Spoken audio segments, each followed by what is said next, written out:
மீன் வறுவல் ஒரு டைம் இந்த மாதிரி செஞ்சு பாருங்கள். மீன்லேருந்து மசாலா எதுவுமே பிரியாமல் நல்லா சூப்பராக இருக்கும். இந்த டைப் மசாலா வந்து கிழங்கா மீன், ஷீலா மீனுக்கெல்லாம் நல்லாயிருக்கும்.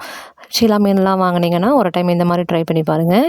இது செய்கிறதுக்கு ஒரு மிக்ஸி ஜாரில் கொஞ்சம் மிளகு, சோம்பு, ஜீரகம், அது கூட ஒரு கை சின்ன வெங்காயம் இல்லைனா பெரிய வெங்காயம் ஒரு கை போட்டுக்கோங்க. தக்காளி ஒரு கை போட்டு, ஒரு ஸ்பூன் இஞ்சி பூண்டு விழுதாக போட்டிருக்கேன். நீங்கள் இஞ்சி பூண்டாக கூட போட்டுக்கோங்க.